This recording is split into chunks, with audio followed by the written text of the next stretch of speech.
Good morning students. आज मी तुम्हाला portal frame ॲनालिसिसबद्दल आपण डिस्कस करूया. हा व्हिडिओ बघून तुम्हाला प्रॉब्लेम कसा सॉल्व करायचा हे इझिली कळणार आहे. आता इथं 2x2 पोर्टल फ्रेम दिली. 2 म्हणजे काय, 2 स्पॅन टॉपला आणि बॉटमला. ओके, तर तुम्ही बघत असाल इथं पोर्टल फ्रेम दिलेली आहे. त्यात ABCD असं नॉमेनक्लेचर केलेलं आहे.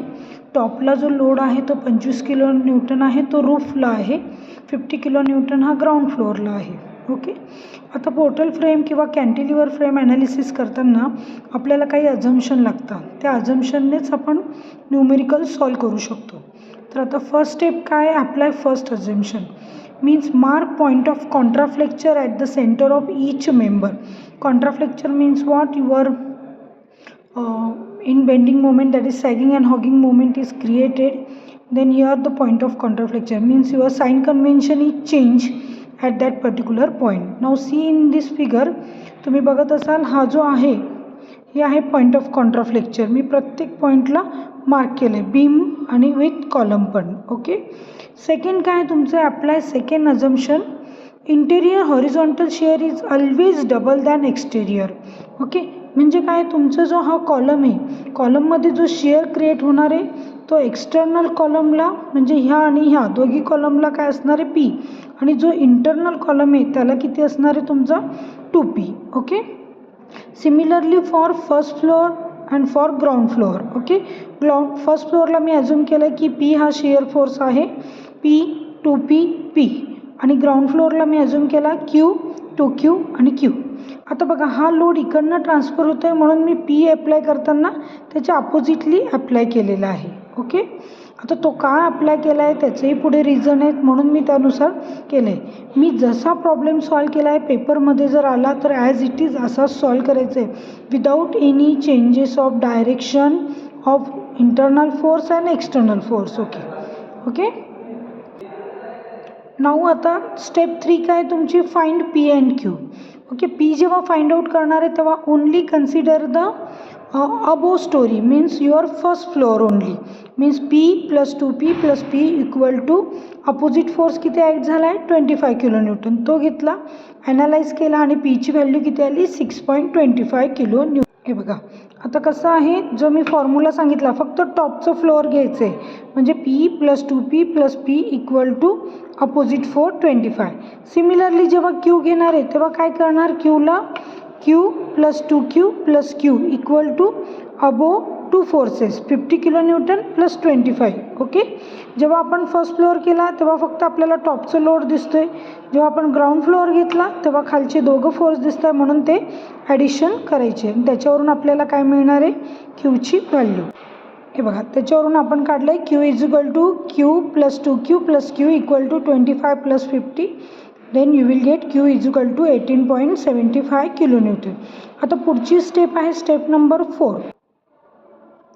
ओके फ्रेंड्स, नेक्स्ट स्टेप आहे आपली find bending moment in column first floor आणि ग्राउंड फ्लोअर. ओके, आता पोर्टल ॲनालिसिसमध्ये आपण नक्की काय करतो आहे, सगळ्या मोमेंट फाइंड करतो आहे आणि सगळ्या मोमेंट आपण ह्या बॅलन्स करणार आहे म्हणजे जे आपली काही पोर्टल फ्रेम टिल्ट होणार होती ती आपली स्टेबल होईल. ओके, त्यामुळे आपण सगळं हे ॲनालिसिस करत आहे. आता पहिलं जे मी काढते bending moment in column of first floor, तर फर्स्ट फ्लोअरचा माझा पहिला जो आहे कॉलम, त्या कॉलमची मी मोमेंट काढते P × h/2. P आपण काढला आहे 6.25 आणि H म्हणजे जे हॉरिझॉन्टल डिस्टन्स आहे कॉलमचं त्याला हाफ करायचं आहे. का, कारण आपला पॉईंट ऑफ कॉन्ट्राफ्लेक्चर म्हणजे P लोड हा सेंटरला ॲक्ट होतो आहे म्हणून आपण ते हाफ डिस्टन्स घेतो आहे, तर किती आला 12.5 किलो न्यूटन मीटर. सिमिलरली आपण moment at DE, moment at ED काढतो आहे, सेंटरचा आहे म्हणून 2P × h/2. परत एक्सटेरियर आहे MIH = MHI P × h/2, त्यावरून 6.25 × 4/2 12.5 किलो न्यूटन मीटर. मी हे विथ डायग्राम पण दाखवत आहे, आधी बघितलं कॅल्क्युलेशन, विथ डायग्राम मी तुम्हाला ते दाखवते. ओके स्टुडंट, ही डायग्राम आहे. आपण पॉईंट ऑफ कॉन्ट्राफ्लेक्चर इथे ॲज्युम केलं आहे म्हणजे ओनली आपल्याला हाफ पोर्शन घ्यायचं आहे. पूर्ण ओव्हरऑल स्पॅन किती आहे 4, 4चा हाफ म्हणजे h/2 आपण 2 आणि हा P लोड दिला आहे म्हणून लोड × फोर्स आपल्याला काय मिळाला, load × distance, horizontal force, vertical distance. त्याच्यावरून आपल्याला मोमेंट मिळणार आहे या कॉलमची. ती कशी दाखवायची ते मी दाखवते. टॉपला सगळ्या मोमेंट या सॅगिंग मीन्स हॅप्पी फेस आणि हेच रिव्हर्स बॉटमला हॉगिंग म्हणजे सगळ्या मोमेंट कशा सॅड फेस. ओके, मी तुम्हाला फेस ड्रॉ करून दाखवते, मग परत आपण कंटिन्यू करूया. ओके फ्रेंड्स, आता बघा मी तुम्हाला ऑलरेडी सांगितलं होतं टॉपच्या ज्या आहेत ते सॅगिंग हॅप्पी फेस करायचं आहे. कारण बघा ही डायरेक्शन कशी चालली हॉरिझॉन्टल हे असं म्हणजे हा काय होतं आहे हॅप्पी आणि ही कशी जाते अपोजिट म्हणून ती सॅड. ऑलवेज कुठल्याही टाईपचा प्रॉब्लेम आला फक्त काय चेंजेस होणार आहे हे लोड चेंजेस होणार आहे. पण figure he as it is काढायची आणि कॅल्क्युलेशन आपल्याला ॲज पर मी जे सांगते तसंच काढायचं आहे. इथे ही 12.5 25 12.5.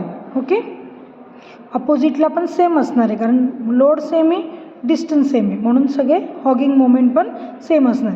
सिमिलरली आपल्याला क्यूला पण करायचं आहे सेम. टॉपला काय येणार सॅगिंग, बॉटमला हॉगिंग.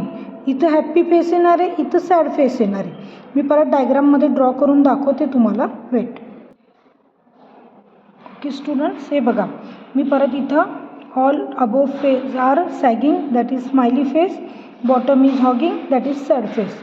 ज्या काय आपण बाय फॉर्म्युल्याने कॅल्क्युलेट केलं आहे त्या मी इथं मोमेंट लिहून घेतल्या. ओके, आता आपल्याला नेक्स्ट कॅल्क्युलेशन काय करायचं मुलांना, हा जो बीम आहे त्या बीमच्या पण आपल्याला मोमेंट काढायचे आहे. जसे आपण कॉलमच्या टॉप बॉटम काढले सिमिलरली कॉलम लेफ्ट आणि राईटच्या आपल्याला मोमेंट काढायचे. त्या कशा काढायच्या ते मी तुम्हाला सांगते.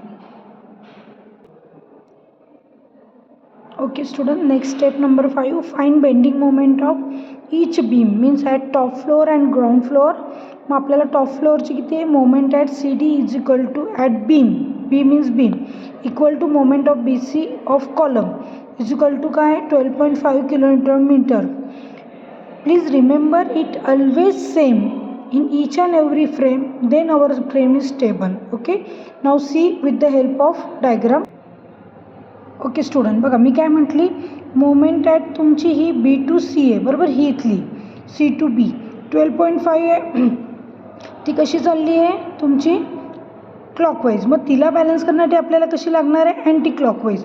म्हणजे 12.5 positive 12.5 negative both are plus minus 0 means your moment is 0 means then your beam is और your frame is stable. That's why please remember जेव्हाही तुमची ही पहिली जी मोमेंट असेल ती थ्रूआउट ह्या बीममधली ऑलवेज असते ही पोर्टल फ्रेममध्ये. ओके, जस्ट मी परत मेन्शन करून तुम्हाला दाखवते. दुसरं काय आपली 25 kN आहे. मग आता ह्या इकडचा बीम आणि इकडचा बीम म्हणजे ह्या कॉलमला किती बीम कनेक्ट आहे 1 2 बरोबर. मग ही 25 किती याच्यात डिवाईड होईल 2. मग 25 डिवाइड बाय 2 केली तर किती आन्सर येणार आपलं 12.5. म्हणजे इकडे 12.5 इकडे 12.5. ही क्लॉकवाईज आहे तर ही अँटी क्लॉकवाईज ही अँटी क्लॉकवाईज. ओके, सिमिलरली ही 12.5 आहे. कशी आहे क्लॉकवाईज. तिला बॅलन्स करण्यासाठी मला काय लागणार आहे अँटी क्लॉकवाईज. ओके, मी तुम्हाला दाखवते अँटी क्लॉकवाईज कशी काढायची. आपल्याला रेड पेनाने काढते म्हणजे तुम्हाला लक्षात येईल. ही येणार माझी सेम अँटी क्लॉकवाईज. इथं पण कसं येणार आहे आता ही क्लॉकवाईज आहे तर ही काय येणार अँटी क्लॉकवाईज 12.5 प्लस ही क्लॉकवाईज ही अँटी क्लॉकवाईज मायनस दोघांची ॲडिशन केली तर आन्सर काय येणार आहे 0. हा काय आहे 25 त्याचा हाफ ऑफ कारण ह्या बीमला 2 कॉलम कनेक्टेड आहे म्हणून इकडे एक हाफ शेअर होईल आणि ही इकडे हाफ ॲक्ट होईल. 25ची हाफ काय आली 12.5. 12.5 ही प्लस 12.5 किती झाले 25 आणि ही 25 अँटी क्लॉकवाईज 25 क्लॉकवाईज दोघं काय झाले 0 means your beam is what beam and column structure is stable. Okay, इथं पण ही 12.5 आहे क्लॉकवाईज तर अँटी क्लॉकवाईज मी किती केली 12.5 म्हणजे इथली मोमेंट काय झाली 0 म्हणजे बीम तुमचं फ्रेम काय झाली स्टेबल. सिमिलरली तुम्हाला इथं पण करायची. हा जो बीम आहे आडवा त्याच्यासाठी काढायची. ओके, आता ती कशी काढणार. हा खालचा 46.88 कसा आहे क्लॉकवाईज, वरची ही कशी आहे क्लॉकवाईज 12.5. या दोघांची ॲडिशन करून तिला बॅलन्स करण्यासाठी आपल्याला काय लागणार आहे अँटी क्लॉकवाईज. ओके, म्हणजे 46.88 प्लस 12.55 जी येईल ती इथं येणार. सिमिलरली इकडे पण तसंच 93.75 प्लस 25 दोघांचे ॲडिशन करून त्याला डिवाइड बाय 2 केले की हे इकडे, ही इकडे 46.88 प्लस 12.5 दोघं क्लॉकवाईज ॲडिशन करायची, अँटी क्लॉकवाईज इथे लिहायची. म्हणजे काय होणार आहे तुमचं पण इथं स्टेबल, म्हणजे इथं जी मोमेंट येणार आहे तीच थ्रू आऊट ह्या बीममध्ये येणार आहे. इथं जी मोमेंट आहे आणि इथं जी आहे तीच थ्रू आऊट इथं सेम येणार आहे. फक्त इथं काय होणार आहे, हे दोन ॲडिशन होणार आहे. ओके स्टुडंट, मी डायग्राममध्ये ऑलरेडी मेन्शन केलं आहे. Step number 6, find bending moment of ground floor. तर मोमेंट ॲट B2E बीमची काढायची. मग तिथं काय आहे, दोन मोमेंट ॲक्ट केलं आहे, एक वरच्या फ्लोअरची आणि एक बॉटम फ्लोअरची. दोघांची ॲडिशन करायची because both are clockwise direction, आणि मग आन्सर आलं 59.38. सिमिलरली आता इथं जे आहे ह्या बीमला दोन कॉलम कनेक्टेड आहेत म्हणून मग आपण डिवाइड बाय 2 केली, वरचा आणि खालचा, आणि परत डिवाइड बाय 2 केलं. 93.75 प्लस 25 डिवाइड बाय 2 59. तर बाय ऑब्झर्वेशन काय लक्षात येतं, जी फर्स्ट बेंडिंग मोमेंट आहे तीच थ्रू आऊट बीममध्ये असते. म्हणजे टॉप बीमला जी येणार बाय कॅल्क्युलेशन तीच थ्रू आऊट सेम टॉप फ्लोअरला मोमेंट असणार आहे.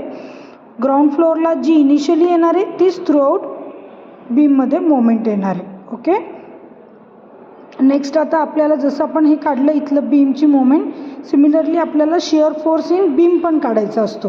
तो कसा काढायचा ते मी दाखवते. आता बघा हीच फिगर आहे आपली, त्यातच सगळं काढायचं आहे आपल्याला. आता मला काढायचं काय आहे, इथला शिअर फोर्स पण काढायचा आहे. ओके, तो शिअर फोर्स बघा हे असंच मार्क करायचं आहे.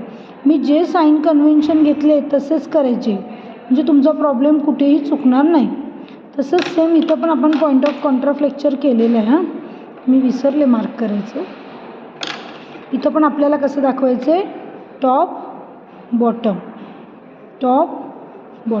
ओके, आता तो कसा काढायचा ते सांगते मी. आता बघा हे आपल्याला शेअर फोर्स काढायचं. मग आता आपल्याला स्टँडर्ड फॉर्म्युला माहिती, मोमेंट इज इक्वल टू काय, फोर्स इंटू डिस्टन्स.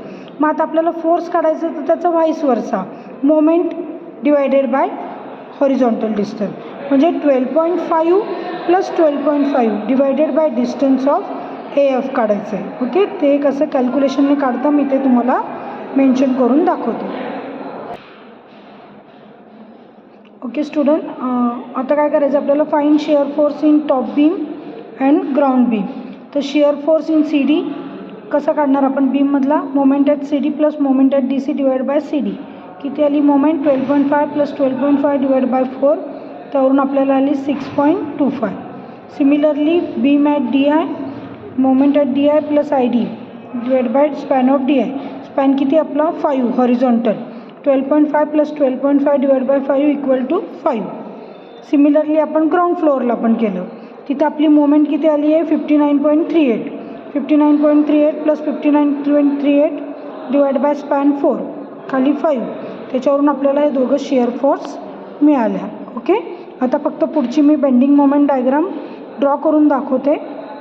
ओके, आणि बेंडिंग मोमेंट डायग्राम ही कशावर डिपेंड आहे, त्या आपण जी डायग्राम काढली स्माइली फेस आणि सॅड फेसच्या मोमेंट दाखवले आहे त्या मोमेंटच्या डायरेक्शनवरून आपण बेंडिंग मोमेंट डायग्राम ड्रॉ करतो आहे. ओके स्टुडंट, बघा आता ही डायग्राम आहे बेंडिंग मोमेंट डायग्राम. आपण ऑलरेडी पहिल्या ह्याच्यात सगळे हे स्माइलीज असणार आहे, ऑलवेज हे सगळे सॅडच असणार आहे. Similarly smiley sad. ओके, आता आपल्या ह्याच्यात काय होतं, आपण इथं पॉईंट ऑफ कॉन्ट्राफ्लेक्चर केलं आहे बरोबर. आता हा point of contraflexure he moment कशी जाते रे, इकडे ढकलते ह्या बीमला, म्हणजे हा जो व्हर्टिकल बीम दिसतोय त्याला आतल्या साईडला, आणि हा खालच्या बीमला कुठे हे करते बाहेरच्या साईडला. म्हणून जेव्हाही आपण डायग्राम ड्रॉ करणार ती कशी करणार, ही बाहेरच्या साईडने येते आणि ही आतल्या साईडने. सिमिलर हा बघा आतल्या साईडला धरकतो या कॉलमला ही कुठे टाकते बाहेर. आपला हा पॉईंट ऑफ कॉन्ट्राफ्लेक्चर म्हणजे काय येणार तुमची अशी, सगळे आपल्या सेमच येणार आहे. त्यामुळे काही हे नाही आहे, डायग्राम ही स्टँडर्ड डायग्राम आहे, सगळ्या डायग्राम सेमच असणार आहे. ओके, सेम तसंच खालच्या फ्लोअरला पण होतं आहे, point of contraflexure, point of contraflexure, contraflexure. आता काय होतं आहे, हा याला बाहेरच्या साईडला ढकलतो आहे म्हणून इथं हा इथं, हा इथं, हा बाहेरच्या साईडला, हा इकडे बाहेरच्या साईडला, हा इथं. मग काय सिम्पली फक्त लाईन ड्रॉ करायची आहे. ही झाली आपली बेंडिंग मोमेंट डायग्राम. सगळ्यांना समजलं की कशी ड्रॉ केली आहे ही डायग्राम? आपण